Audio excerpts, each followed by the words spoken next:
This race recap is brought to you by RBR Machine, a quality precision machine shop. From day one of the NHRA Spring Nationals at Houston Raceway Park, John Force Racing established they were the team to beat. Team owner John Force and daughter Brittany Force made drag racing history by becoming the first father-daughter to qualify #1 at an NHRA Mello Yello drag racing series event. Robert Hight celebrated the feat as team president, but as a driver, went into the final day of qualifying on the outside looking in. Hight, a two-time funny car champion, provided a lesson of it's not how you start the race to how you finish which counts. Hight rebounded in a big way by not only making the field, but also picking up his third win in the first 5 races, stopping Matt Hagan in the final round. And Brian, you should have seen the excitement in Robert Hight's eyes when he jumped out of his funny car. And Robert, you went from almost not being qualified after day one, getting into the dance. You are extending your points lead on this season. How do you keep your team in the game? They keep me in the game. These guys are unbelievable. I have a special place in my heart here for Houston. It's where I got my first win. I want to thank AAA of Southern California, AAA of Texas for staying with me all these years. Tiger Woods wins today. An old guy can still do this. Thank you, Cornwell, Advance Auto. Let's hope Brittany wins. Yeah! Sealing the deal for a John Force Racing clean sweep, Brittany Force successfully defended her NHRA Spring Nationals title, stopping Antron Brown in the final. Brown gave cause for concern in the final, having won 2 of his 3 races on hole shots and forcing one opponent into a red light. In the final round, Force was ready as she left on Brown, beating him at both ends of the track for the victory, the first since David Grubnick took over as crew chief.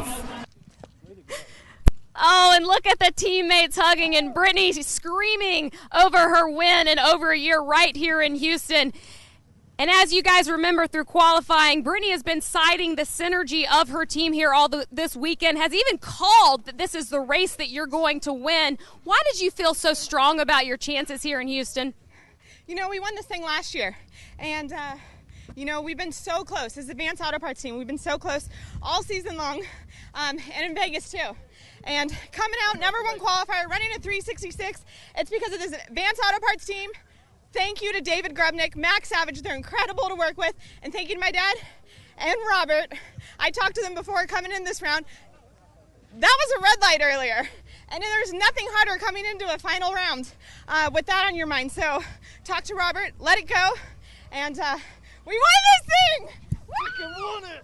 Pro Modified was a rematch from last month's NHRA Gator Nationals. Last time, Todd Tutterow won the race on a hole shot, with Stevie Fast Jackson securing the quickest run in class history. This time, it was the fast man from Georgia scoring the win as Tutterow shook the tires at the hit and lifted. Jay Turner scored the Mickey Thompson Top Fuel Harley title before the veteran rider even cracked the throttle to do a burnout. Turner had 2 bikes in the final round, but that didn't inspire him to relax any as he stopped Mike Turner aboard one of his bikes. The Mountain Motor Pro Stock cars made their debut as an official series with the NHRA. Let the record reflect, John DeFlorian took home the first ever Mountain Motor Pro Stock title when JR Carr went red in the final. In a battle of 2018 NHRA region champions, Megan Meyer put the finishing touches on an incredible weekend, stopping TJ Coughlin. Meyer qualified #1 with an awesome 5:11 at 284 miles per hour. Brian Howell picked up the top alcohol funny car division, beating Annie Whiteley in a match where both drivers fought tire shake issues. Sunday's victory marked his 2nd of the season. In the NHRA Sportsman divisions, headlining the 6 classes in competition was Stock Eliminator. Superstock racer Pete Peary had a 002 light and left the starting line 2nd, but that didn't stop him from running down Darren Kristen, who had a perfect light in his Chevy 2. Pete Pitt scored his 3rd NHRA National Event victory, 2nd at Houston, doing so once again at the expense of Brett Candies. This was the 2nd time they have met in a final round, and this one decided by 0.06 of a second. After somewhat of a staging battle, Vern Rowland picked up his first national event win in Super Comp, stopping Chris Vang in a double breakout match. Rob Rowland also made the most of his first-time final round behind the wheel of a topless Corvette, securing the Supergas title at the expense of defending champion Coy Collier, who was too quick at the stripe.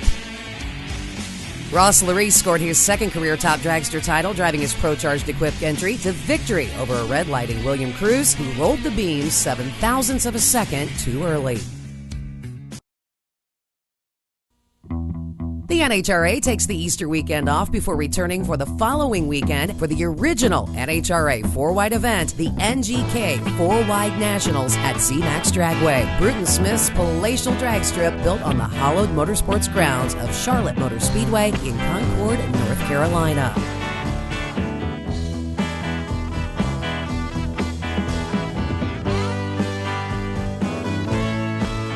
It's easy to stay in the know. Download the CompetitionPlus.com mobile app. Sign up for push notifications to get notified of breaking news and the latest feature stories and videos. It's a free download at the iTunes Store and Google Play. This is Kathy Fisher reporting for Competition Plus TV.